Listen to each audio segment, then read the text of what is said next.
excited to be here and to be with you, Martin. So feel free. You're already on the podium. Perfect. Zeng, this is your first time here into our Gather Town. So the way our speaking events kind of work, we meet here every Thursday, or whenever we have an active event, and we have these conversations about no-code tools or anything surrounding no-code as a technology, empowering all the people in the world.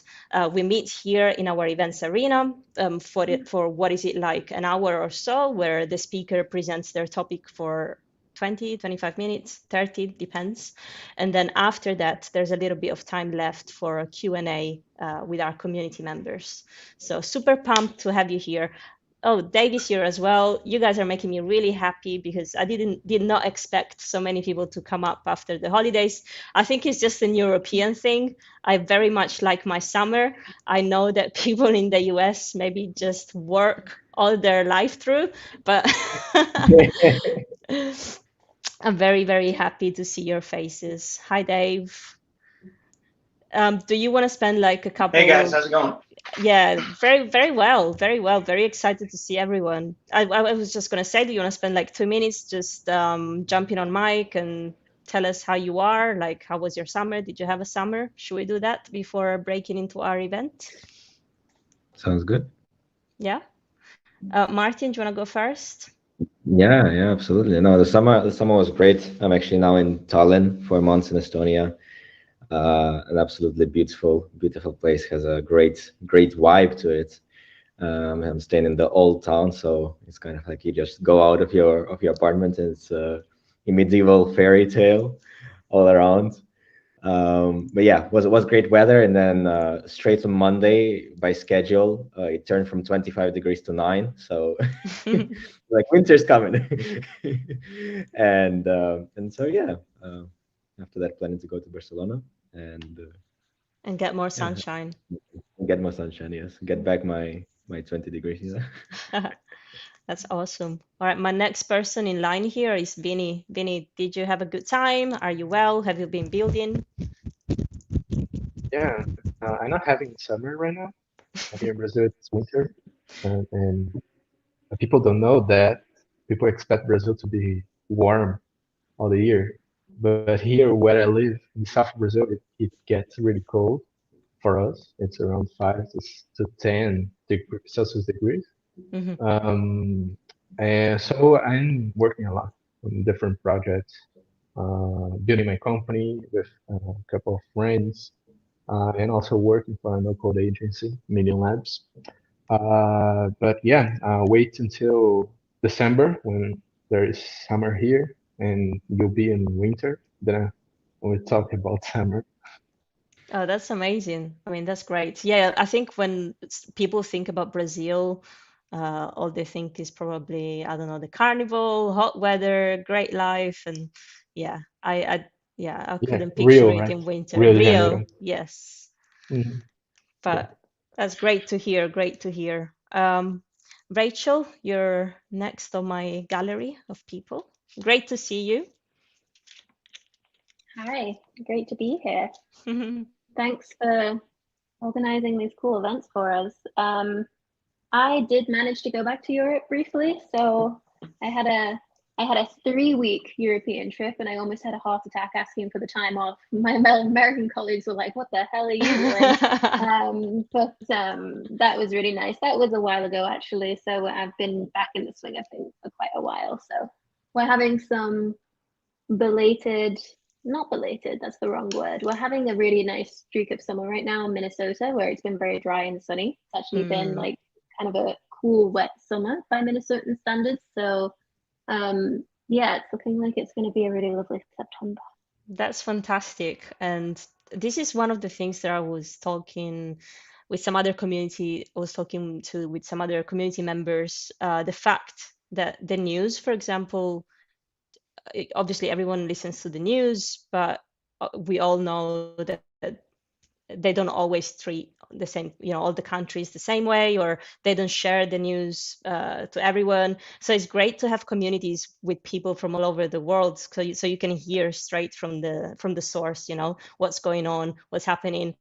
And sometimes it's not just to do with the weather, because obviously when, Ukraine, we have people from all over the world. So it's really important to see straight to the source. How are you doing? What's the reality there? And is there any way we can help? So power to the communities.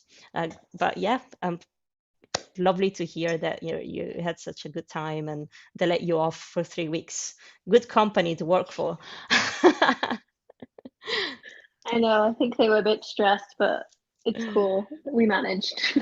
Yeah. I mean, it's a good way to live, work doesn't define ourselves as people. We need to remember that. I know I'm saying something that could be very, very controversial here, but remember life first and then work. Dave, you're my next, because I think Zhang is having issues with her connection.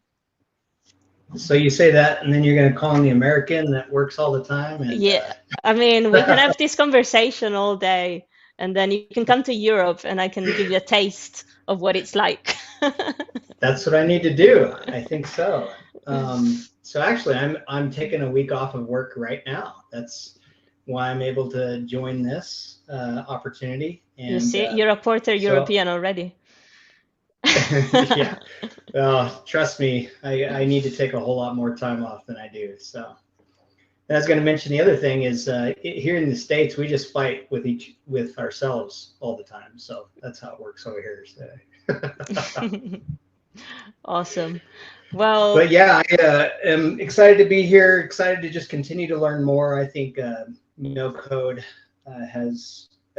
it's really burgeoning, and it's at there's just great opportunities ahead. And so love to see how to not only use it at the university I work at, but also, in consideration of doing side hustles or even starting my own consulting business or that type of thing. So just excited to learn as much as I can. Yeah, that's fantastic. And not only the fact that people are starting to use no code at unis and like teach no code in colleges, like, because I truly believe that maybe in 5 years is going to be, such a spread technology. And if you think only 0.3% of the whole world population knows how to code, what about the remaining, I don't know, 94.7%? And that's where no code is going to come into the space. And the fact that it's been taught in universities and possibly schools, because I used to work as a primary school teaching assistant before jumping onto the no code wagon, and we were teaching the kids the fundamentals of coding, like the first couple blocks, I don't know, ideas. And imagine if we were teaching them from a very young age how to develop their ideas using no code as well. So yeah, the future is very like inspiring and exciting, I guess. Yes, definitely. And talking about exciting things and the future, we have Martin here as our guest speaker. Martin, after working for 4 years with the best code and low code and no code tools, started his own startup called Automation for Lawyers, helping small law firms cut down on admin tasks and provide better customer experience with automation. Martin, you can probably give us a little bit of an insight on what you're doing and why you started this project for lawyers specifically. Yeah. And then today you will also give us a small talk about Xano and how to use this backend no-code tool, which is going to be super interesting. And just confirm that they can see my screen, and then we can get going. I can see your screen. Yeah. Okay, perfect. So yes, about a year ago, I started Automation for Lawyers. Currently, just running as a one-man show, but planning to expand.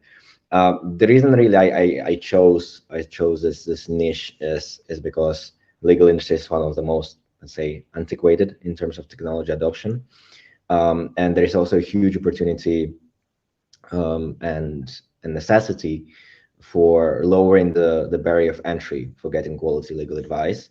About 80% of legal matters, at least in the US, don't get legal counsel when needed, primarily because of the high cost and, let's say, variability in terms of price. And not all firms operate on a fixed price basis, like project basis. So that's why adding more automation to the mix and reducing the human hours needed to complete a project in a law firm can be such a great benefit to the consumer ultimately, and then provide better quality legal advice to everyone. So yeah, I'm doing that. Today we're talking about Xano, and first of all, what is Xano? Well, I'll just jump straight in. If at any point, we're just a few of us here, so if at any point you have any questions, feel free to write them in the chat. Claudia, please let me know, and then we can yeah. Okay, so first of all, what is Xano? Ultimately, it's a backend for your app, right? So we have tools such as, for example, Bubble that do both front end and the back end. We have tools such as Airtable, which mostly do backend, but you can also kind of like create some dashboards, and now also they have the new interfaces feature. Ultimately, Xano is just the backend, so the database, and then how you interact with the database, right? So endpoints to interact with the database. Now, a few, let's say, unique benefits of Xano, for example, compared to Airtable. Ultimately, it is the scalability. So the most important feature is that you can build this database as large as you want, and it can scale perfectly fine with that. In Airtable, you do have the record limits, so 50,000 records, 100,000 records, depending on the plan that you add. Here, you won't face that problem. And also scalability in terms of, let's say, performance, right? So Airtable has certain rate limits, so you cannot really access the API as much as you want. I believe the limit is like 5 requests per 10 seconds or something like that. But ultimately, if you're building a fully production-ready application, especially if you're focused on consumers, right? So for example, imagine you want to launch an app onto the App Store, right? And make it widely available. Running on Airtable would be very difficult, and at one point, you'll have to migrate to somewhere else where you don't have that limitation, and Xano can be one of those options. So let's first look at some of the features and pricing, and then we'll jump straight in, and I'll kind of like showcase the build process of a very simple project. Okay. So first of all, you do have a free option available. It is obviously quite limited in terms of features, but you do have it to try out. And then the first paid plan monthly starts at 67 USD. Let's look at some of the features that the paid plans provide. So first of all, we have the custom domains. In terms of records of data, it is unlimited. The only limit, let's say, is actual, let's say, amount of data, right? So it's 3 gigabytes for the launch plan, and scale it's 10 gigabytes. It will depend on how many fields you have in your records, but that's a lot of records for sure. Then you also have the file storage for images and files. In the scale plan, you also have an option to have separate data environments. So imagine you have your app running on the live environment, and then you can test out new features using the test data environment without affecting the real user data. That is obviously very important once you actually in production. Again, you don't have any rate limits on the paid plans, and you also have backups, let's say, of both your databases and your endpoints. We'll just look in a minute. Other features that you get is response caching. That's more like for optimization, again, for production application. You do have some background tasks. So these are essentially like scheduled tasks. For example, what you would do in Make, where you say, okay, run it every minute, run it every hour, etc. You do have the possibility as well of adding custom JavaScript to JavaScript code step, let's say, into your functions whenever there is not enough flexibility with the native ones. And then ultimately, the scale plan also provides load balancing and auto scaling, right? So again, like if you're going into production, you're expecting to see an increased demand, it's much better to go for a scale plan. That way, you're sure that that your servers will be able to handle all the demand. Okay, so let's jump straight in and see how we build out a simple application. You'll get this wizard where you'll be able to define how much knowledge you have, what front end you're planning to use, and if you want to import data. So here you can either import as an Airtable database, you can import as CSV, or from an external database on API. Mm-hmm. In this case, we'll just start fresh with Xano. Let's call it demo. Here, yeah, you also have some templates that you can get started with, or again, importing from Airtable. In this case, we're just starting from scratch. You'll be able to define the database tables that you want. The first one, user, is essentially for managing all your authentication, right, and storing the emails and passwords of your users. In this case, we'll be building a very simple book application, so you can store books and read the book stored in there. So let's call the other one table books. Now, we'll talk about the API in just a moment, but here we can also select if you want to create already the endpoints for our tables. In this case, let's say no. Let's again click continue. There are also some already integrations, pre-built native integration that Xano has. It's much less than what you would have in Airtable, for example, on Make. But the things that we have here is SendGrid, Twilio, Slack webhooks. We also have some integrations with Stripe, and also Google Recapture plus authentication with external services such as Google Auth, LinkedIn Auth, and a few others. So for now, let's say skip for now. And here we can decide how our users can log in into our application.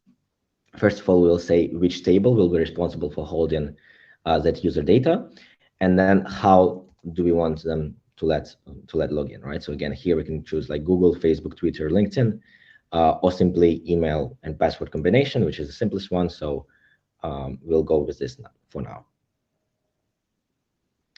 Okay, and that's the main dashboard. Here you can see all your databases, all your API requests, the server region, and the last 24 hours of performance. On the left side, let's start first with the database.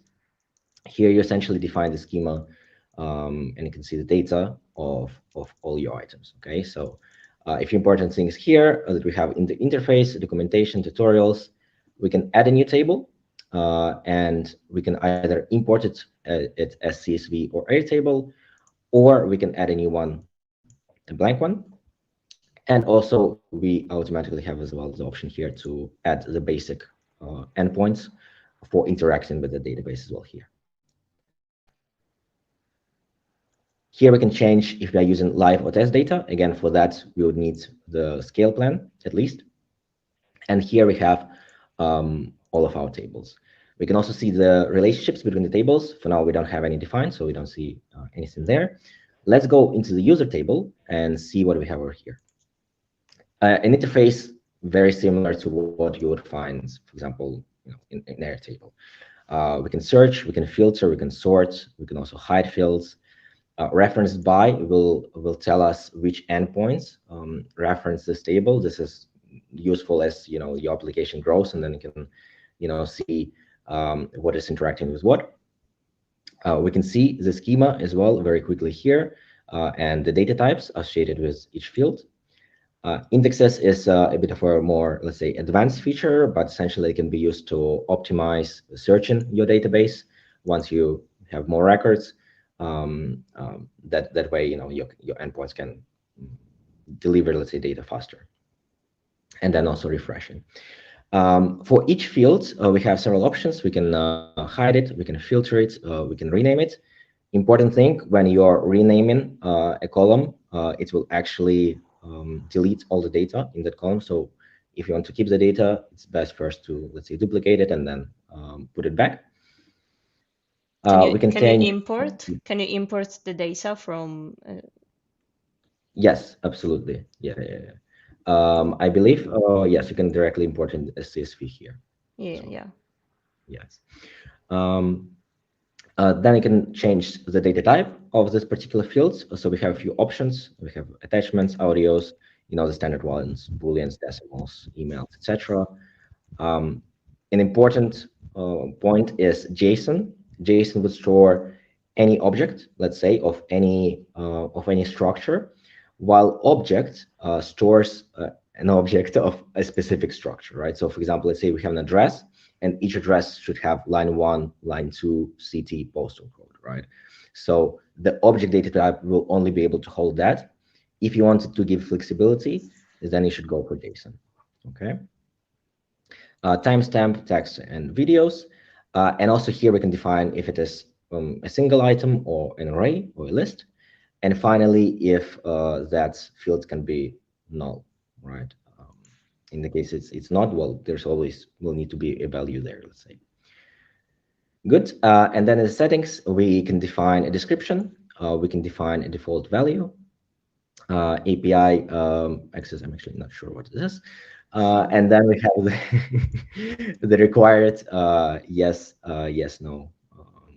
So like when you create new items, you will then need to provide that value or not.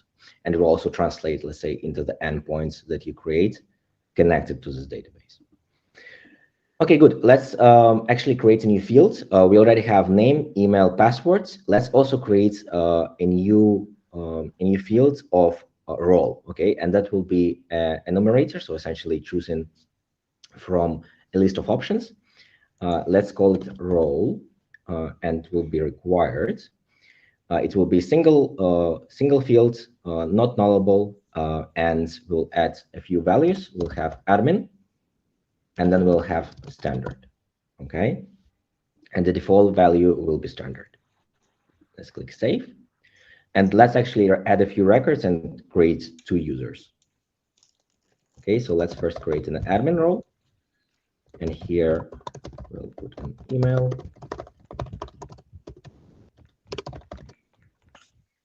Password 123, and we'll change the role to admin. Now for the second user, let's call it standard.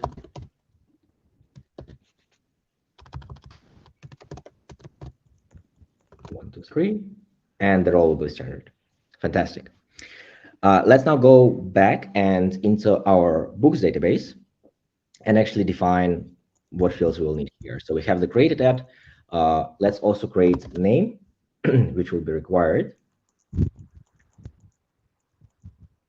Let's also create, for example, number of pages, also required, and default value we can say 0. And then let's connect our users table to the books table to know who has created that book. Okay. So we'll go into here, click user. It will automatically name it, but we can rename it very easily. Let's say creator. And just like that, let's add our first record into the database. Harry Potter. Pages 300, and then in creator, we'll choose one of our users. Let's go standard. Okay, fantastic.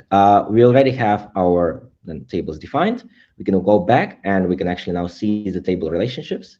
As you can see, the ID in the user table is now connected to the creator field in the books table. Okay. Let's now go to the next section, which is the API.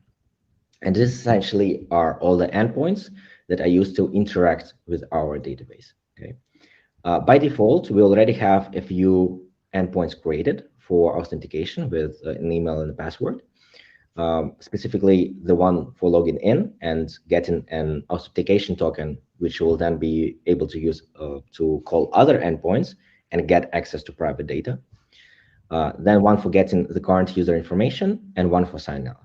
Okay. As our application is very simple, let's actually delete these two and get them out of the way, and we'll leave the login one. Okay. And that's something that was already generated. You didn't have to. That's already was generated because we have chosen the email authentication in the process, right? So if, for example, you also select authentication by magic link with SendGrid, you'd have more endpoints there and then more functions. Let's add a new endpoint. First of all, for reading all the books that we have in our database. Okay, and we can add an endpoint over here. We have several options. We can either have one of those default authentication endpoints. We can have an endpoint for uploading content, starting from scratch, or for doing one of the create, read, update, delete operations on our database. Okay. In this case, let's choose this, and we'll choose the option for getting all the books. Other options are getting a single book, creating a book, updating a book, or deleting a book in this case. So get books, authentication, for now, let's make it publicly available so anyone will be able to access it. Let's click save. And that's how the API endpoint interface looks like. First of all, we have the inputs that are coming from the user. This can be, again, any one of those data types that you've already seen previously, or it can be a database link. And we'll see a database link in just a moment. After that, we have our function stack. And this is essentially all the steps that are taken with the incoming data to transform it or perform actions with our database. Here we have a wider range of options that we can choose from. We can do database requests, so things such as querying all records, seeing if a record exists, adding records, adding multiple records, clearing records, etc. The next section is data manipulation, things such as creating variables, updating variables, performing conditional logic, if-then statements, loops, mass operations, working with arrays, objects, or text. Then we have security, so things such as creating authentication tokens. This step, let's say, is used in the login endpoint. We'll just see in a minute. Validated passwords, creating tokens, encrypted tokens, decoding them, etc. We also have data caching. This is only available on Scale Plan Plus. Custom functions is actually a very powerful feature. You can define custom functions in another separate menu. The interface looks essentially similar, very similar to the API endpoint. The cool thing is that you can then reuse that function in any of your other endpoints or functions, right? So for example, here you can define, a precondition whereby an endpoint can only be accessed by an admin, right? And then you can just reuse that function across all of your endpoints without having to rewrite it. Should we just check with everyone that everything is making sense? Sure. Does anyone have any questions so far? Is this a good level? Is it too advanced? Feel free to just give us like a hands up or a thumbs up or whatever it is. You're finding it's okay? Should we carry on? Vinny, you got your mic on? Yeah, it's okay, the level. My question is about passwords. How does the Xano deal with passwords? To give you an example, in Bubble, you can create authentication flows, but you can't see the password in your database. But I saw that you have the password field in your database in Xano. How does it deal with that to keep it safe? Right? Yes. So when you're dealing with a database, you can let's say change it. When you change it, you actually do see it. Once you go back, you cannot actually view the password, right? So it's only when, like, let's say, adding it into the database that you can see it. Now, depending on how you structure your authentication flow, into your authentication endpoint, the password will be coming in an unencrypted form, right? But during the processing, like, there's special function that actually validates the password against the hashed password in the database and tells if it's correct or wrong. But yeah, like, you cannot go into the database directly and just like view all the passwords. So the project admin can see all the passwords. The project admin cannot. When you go into the database, you cannot just view all the passwords. It's encrypted. Okay. Now, I'm not sure if you export it. I'm not sure if you will be able to export all the passwords. Okay. The team, yeah. Thanks. But probably I would say yes. Okay. Any more questions? No, Rachel is saying this is advanced in a good way. Motivation. Yeah, I support that. I was wondering because at the very beginning you set yourself as an advanced user and then it kind of suggested you with things to do. Does that change according to obviously, if you start as a beginner, does it give you more of a guided Gives you more experience? tips across the interface, I think. Okay. Yeah. That might be something like worth exploring if this is, your first time looking at Xano or, no-code tools in general. Maybe you get a more guided experience as a beginner. Yeah, and you could definitely look at some of the template projects and how they have handled different tasks. The documentation is also pretty good, and the team is very helpful as well. Yeah, it's quite new, isn't it, as a tool, Xano? Yeah, it is quite new. The team is not that big as well. Yeah, which is often a good thing, because at the very beginning is when you get most support from the creators, at least, and then it kind of... And they're constantly releasing new features as well. Yeah. For example, they just released a new feature for working with, for example, the database, working with big sets of data sequentially. That's which are called streams. Okay, shall we move on? Sure. Perfect. Okay, so let's end the possible actions that we can have here. Another one is utility functions. So things that we have here are preconditions.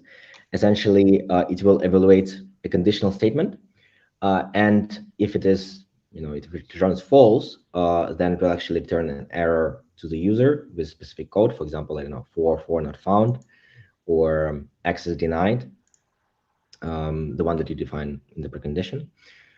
Set in HTTP headers, sleep in, pause in the execution, calculate distance, stop and debug, very useful one. You can put it at any point in the scenario, and whenever you run it, it will just return whatever value you have set there. And then we have return the result if you want to do it before the last step, let's say. Then we have also actions working with content, so images, videos, files, doing external API requests. Here we'll be able to define, let's say, all the necessary headers for that, all the data, whatever you would need. And then Lambda functions, so essentially just custom JavaScript. Okay, for our particular example, we want a very simple, we just need one action, which is already there, which is querying all records from the books database and saving it in a variable called model. Okay, let's look at the configuration that we have in query all records. That's the function that we probably most use. We can perform joins, which essentially join in two different tables and accessing data across both, let's say. For example, in this case, we could connect our books table with the users table, and then, for example, run filters on the users table and not on the books directly. Custom query is essentially, just conditional statements. So, for example, where our book's name contains or includes, for example, Harry, right? This would then just return those records that match that condition. In the case that you don't define anything, just return all of them. In the output, you see the data that you will get back. In this case, we are getting all the fields from the table. We can also customize it, so we can actually select which fields we want returned.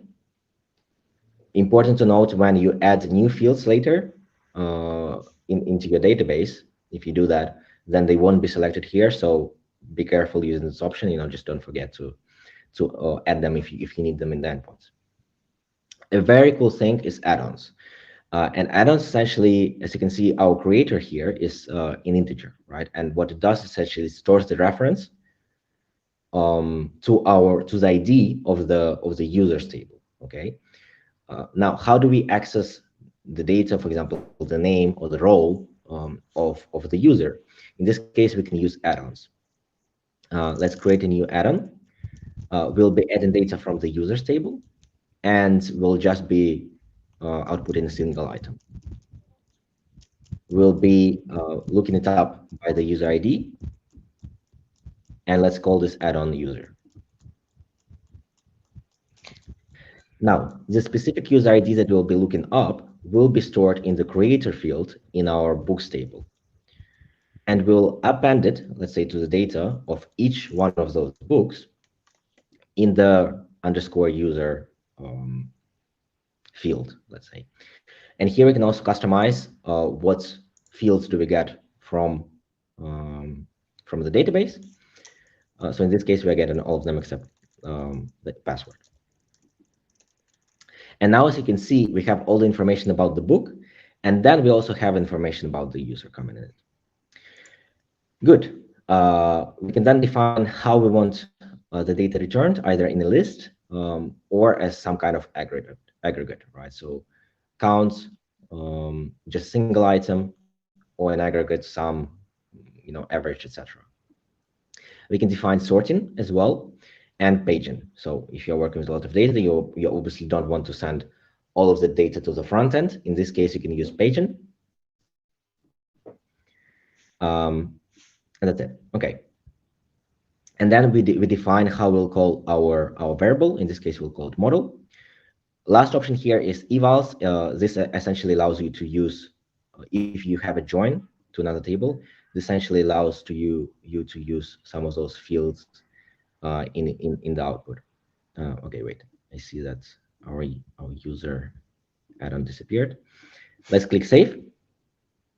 And let's run and debug this function. Okay, well, first of all, the last step is returning something to the user, right? In this case, we are returning our variable called model as self, so just return itself. We can also define a specific field that will be associated to, so such as result.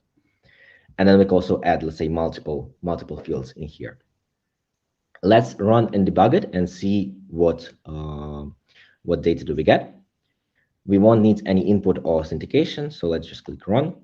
And as you can see, we have our Harry Potter book over here and the information about the user, right? And apparently the password was included, but as you can see, it isn't encrypted in this case. Let's now actually access that endpoint from outside of Xano. So imitate essentially what your front end would do. For that, I will use Postman. Yes, because the backend very much scares me at all. Like, this is great, it's fantastic, but yeah, it's very clear to me I'm much more of a front end person. I need visuals, I need blocks. Oh, see, I'm the reverse, right? Okay, so we copied this endpoint URL, and we'll be issuing a GET request. Okay, so let's click send, and as you can see, we have again all that same information in here. Okay, fantastic. Any questions up to this point, or shall we go to the next endpoint? About okay, fantastic. Rules. Sorry? Can you privacy rules? Can you define privacy rules in your database? Rules, you mean like role-based authentication? This type of user cannot see this specific field. That's exactly what we are doing right now. Thanks for asking. Okay. So okay. So now we will see an example of an authenticated endpoint. Okay. So only registered users will be able to access it, and then we'll actually define a role-based permission onto it. So, for example, that only admins can create books, while standard users can only read it. Okay. I guess that's what you're asking, right?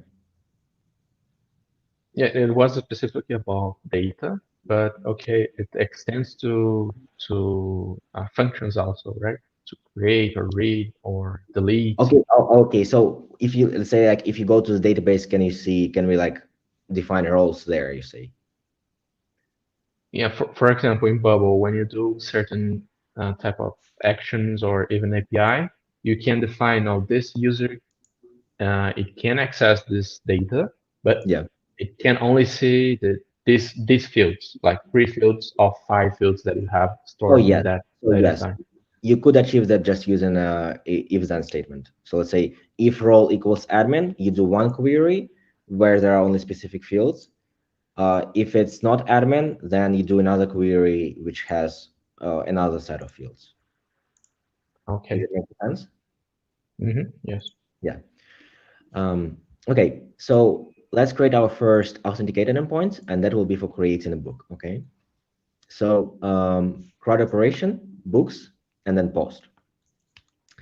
Authentication enabled, and we'll be able to choose here the table that we are using or the type of authentication we are using. You can go pretty advanced with auth in Xano, you can use like multiple tables at the same time. As we've seen, you can also add other providers such as OS, etc. So yeah, you can go pretty deep in terms of OS in here. And here you can see that we have a database link to books of all the fields that we need in the inputs, right? So if we get into here, you can see here, remove database link. Essentially, that means that if you add any new fields, they'll automatically appear here. And also if you change any of those names, again, they'll be updated in the endpoint. Quite useful.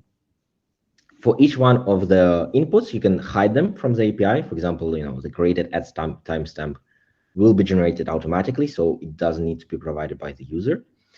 And then in the case of database link, the required parameter is automatically filled by what you have defined in the database. For custom inputs, you can define it as you want, either required or not required. Good.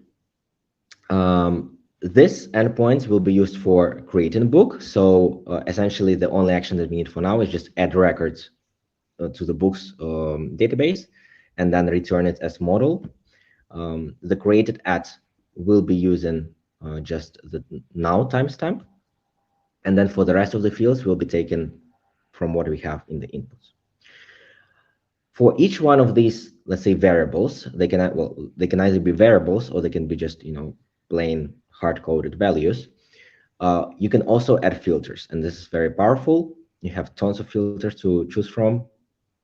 You have mass filters such as calculating different operations, sums, minimums, maximums, averages, etc. Things to do with timestamps, so right, parsing timestamps, transforming them. Text, so if a text contains something, concatenating two text strings, arrays, appending to them, counting how many elements they have, some transformations for encoding and decoding values, comparisons, again, security, decoding and encoding of tokens, and some other manipulations, for example, setting a value, a field within an object, right? So yeah, you can add filters and you can also stack filters on top of each other. So there's a lot of flexibility in how you manipulate data. If you cannot do a particular thing here, then you can always use a lambda function to complete that. As the output, we are just getting the record that was created, essentially. The only, let's say, new information that we'll get is the created at and the ID of the newly created book. And let's click save. Now, as this point is authenticated, so requires authentication, if we now copy it and try to do a request, this will be post request. And in the body of the request, we'll define a JSON. Yeah. And here we'll say name. Let's call it War and Peace. Pages. Let's say 600. Oh, actually, and for the creator, I think a good idea would be to not take it from the user, but rather assign it to the user that has actually done the request. So in this case, what we can do is we can hide this input from this endpoint, and as you can see now, it says us that this problem because we have text here. Previously, it was a variable. So let's assign it to the user that has done the request. Okay. We have a few options to choose from here. We can either choose from our input. We can choose from environmental variables, which can be defined, let's say, in settings. So these are like hard-coded values. We can do import JSON or using, let's say, text editor for importing like a larger piece of text. Or we can do the auth variable, which will give us the ID of the user that is making the request, right? And considering that we are, this linked to the users table, this will be essentially the same ID. Let's click save, and let's open the database to check after that was created. Books, and let's try to make the request. And as you can see, we have this error unauthorized authentication required, right? So how do we authenticate? Essentially, we need to include an authentication token inside of the headers as an authorization header inside of our request. How do we generate the token? For that, we need to use the login endpoint, which has already been created by default here. The way it works is you pass it the email and the password. It then tries to retrieve a user by that email from the database. In case the user is not found, and here we have this precondition, which essentially says only continue if the user is not null, right? So if we actually found a user. In case that a user was not found, it will return an error message, invalid credentials, and the error type will be access denied, right? And here you have like not found, unauthorized, or bad request. After that, it will check the password, right? And see, as you can see here, we have the text password that is coming from the front end, right? Related to your previous question. And then we're comparing it to the hashed password that is stored in the database. Now, if the results match, again, we have another precondition. If they don't, we'll return this error. If the results match, we'll create an authentication token, okay, from the user database. The ID that will be stored in that authentication token will be the ID of the user. We'll talk about extras in just a moment. And then we'll see how many seconds that access token will live for. Okay, and that is all managed by, let's see, Xano on the backend. You can actually see those access tokens anywhere. For now, it's set to 24 hours. So after 24 hours, the user will have to log in again. You can extend it to as long as you want.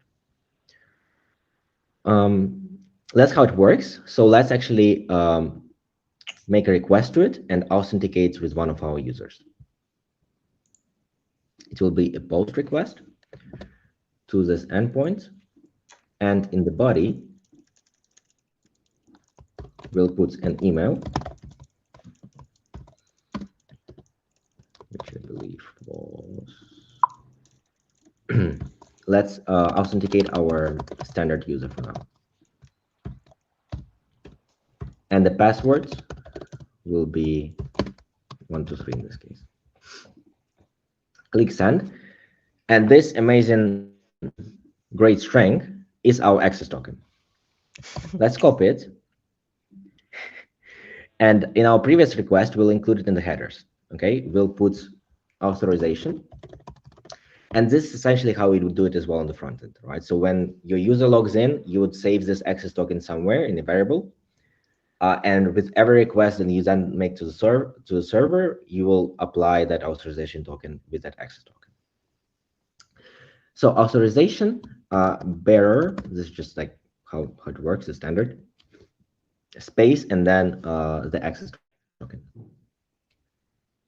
Again, our body is the same, so let's make the request. And as you can see, we have the object created, and it was actually assigned to our second user, our standard user, because it was the one making the request. We can check this in the database. As you can see here, we have our new object. Good. So now we know how to do authenticated requests. There is one last thing that I want to show you, which is role-based authentication. So, for example, just admins can create books. Before we go into that, any questions? Yep, I think all good. Yeah, all good. I'm waiting for the front end. There is no front end. Oh man, log off. I'm Good sorry. night.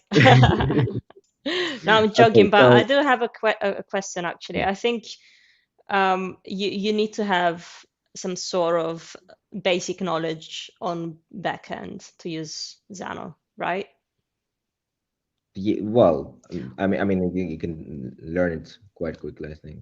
Yeah, or for example, tell me when is it? For example, you're a normal human like me, and when is it the time that you would say, "Oh, I'm gonna turn to Xano for this app I that would I say need?" if you want to build something that is more customizable, that has more granular, for example, permission controls than what Airtable would be able to provide, Airtable even let's say like coupled with things such as software, right? For example, for the front.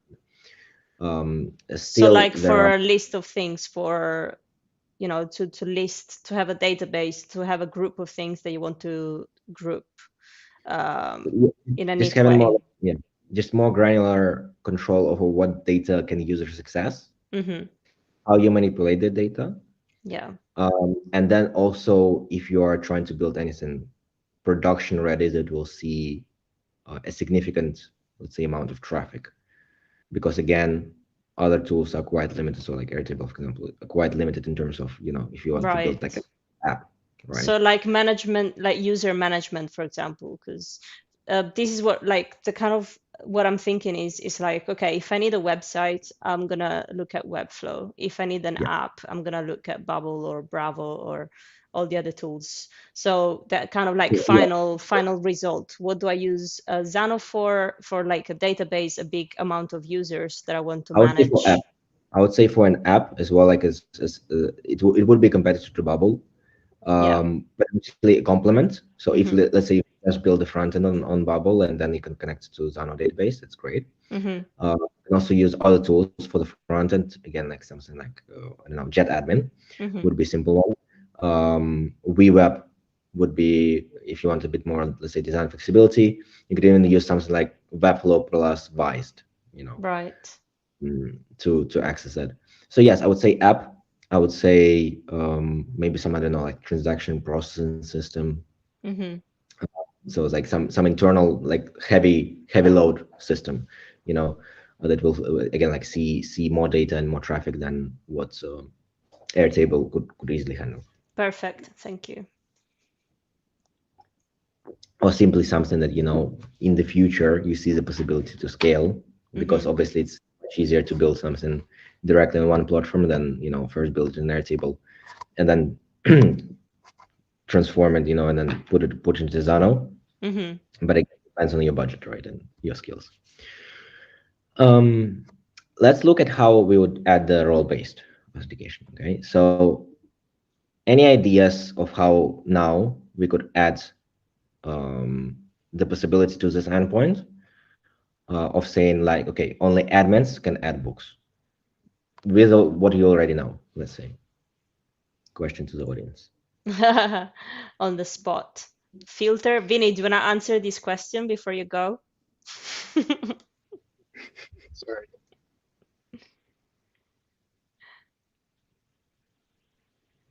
So how? I can't hear your mic. You're for some reason. How about now? Yeah. Okay. Can you repeat the question, please? Oh yeah. So how with what we already know, let's say, how would you add the requirements for this endpoint for it to be an admin in order to be able to add it? I would add an if statement probably. Yes. Okay. So that's one of the options. We can actually query, let's say, our users table and check for the user ID, and then have an if statement saying, or precondition saying, hey, this user needs to be an admin. A very cool tip is in your authentication endpoint, as we have seen, when we create the authentication token, we have the ID, and then we have the extras. Extras, you can put any information there, and it will be encrypted. And once the user makes the request, Xano will decrypt it, and you'll be able to use that information that you have stored there without accessing the database, so without doing another database request. This is extremely useful for these types of scenarios. So it is just an object.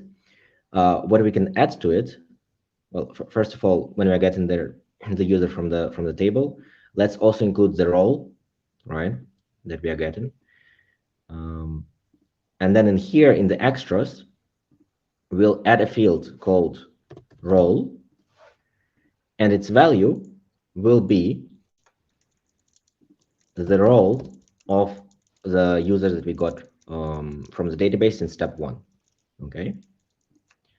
Click update, click save, and now let's actually go back to our login request, do it again, and see the length of the strings. of the string, right? So now it's 2 lines. Mm-hmm. And as you can see, it got a bit bigger. And the reason that it got a bit bigger, because now we have that encrypted information in there as well for the role. It's important to know that don't go overboard with how much information you include in the extras, right? If you include tons of information, you know, that string will just become a bit too big, you know, so you'll need to handle it. Let's now go back to our endpoint for creating the books, and we'll create a precondition that will say that only users that are making the request, that their extras.role, okay, should be equal to admin. In case it's not, we'll send error message of only admins can create books, and the error type will be access denied. Let's put this before we actually create the record and test out our endpoint for creating the book. So let's copy this access token. Let's go back to headers. We'll remove this and put the new access token. And as you remember, this was for a standard user, right? So now we should get that error message. So click send. As you can see, we get error code access denied, status for 3, and the message is only admins can create books. Now if we go back and we actually create an access token for our admin, let's copy this. Again, change it in here.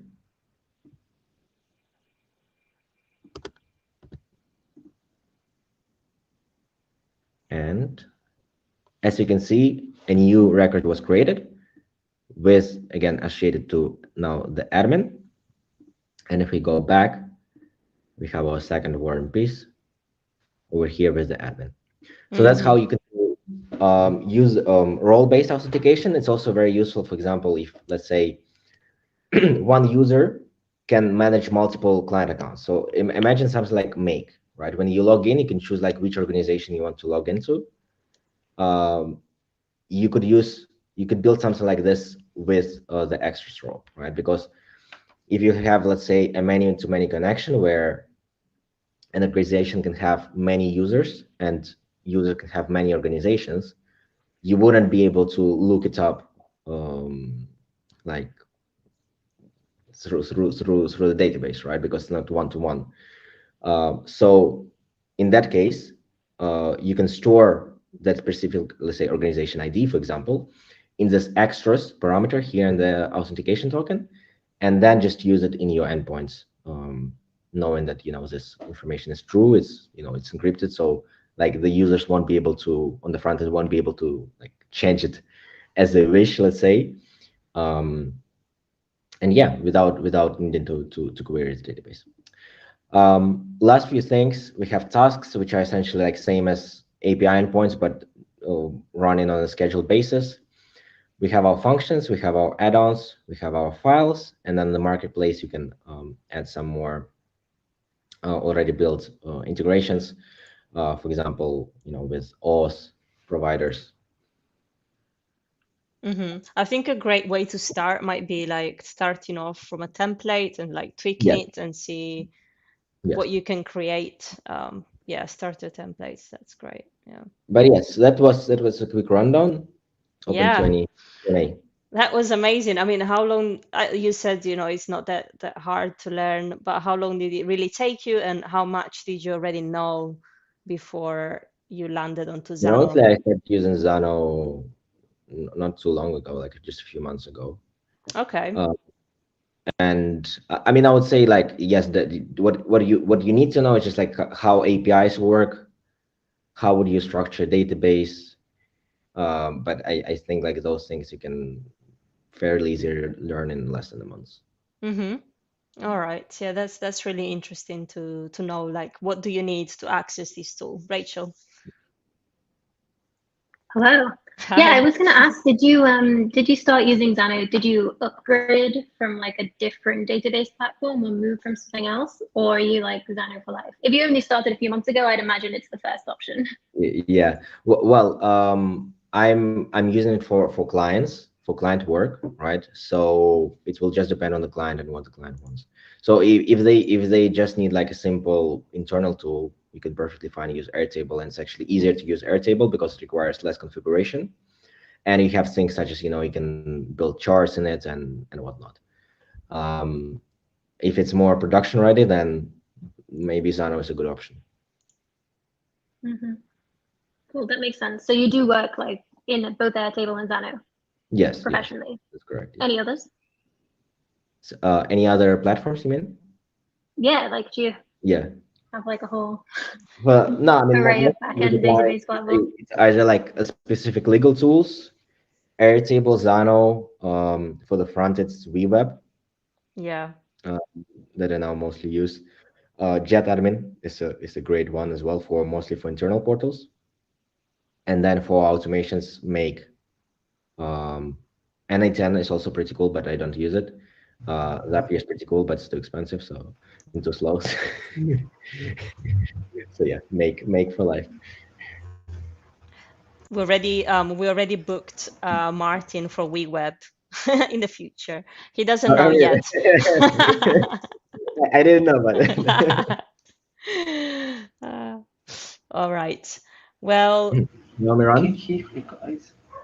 hi, Yes. Miran. You're a bit late to the show, but don't worry, because I'll send you a recording.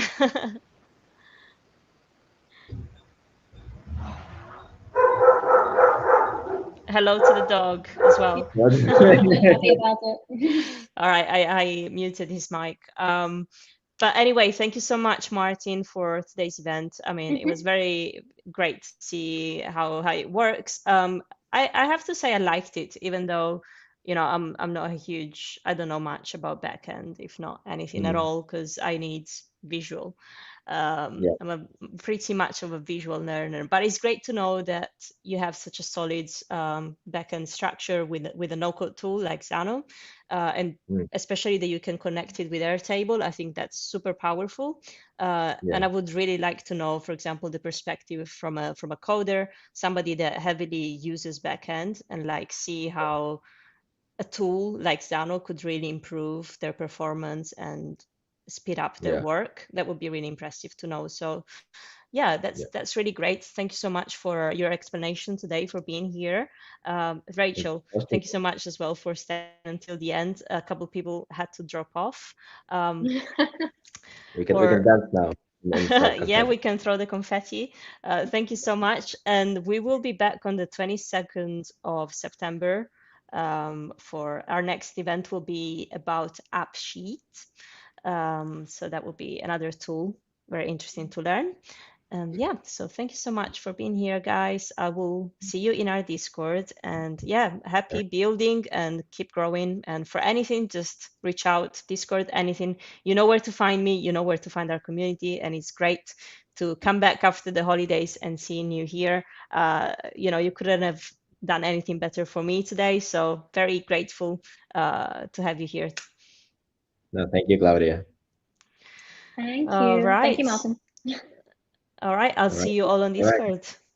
Bye, people. Bye. And let's close the YouTube as well. All right, yes, so just as I was saying on our Gather Town, I'll see you all on the 22nd of September on our next event at No Code Ops Community Show, all about AppSheet. So I'll see you very soon. Take care.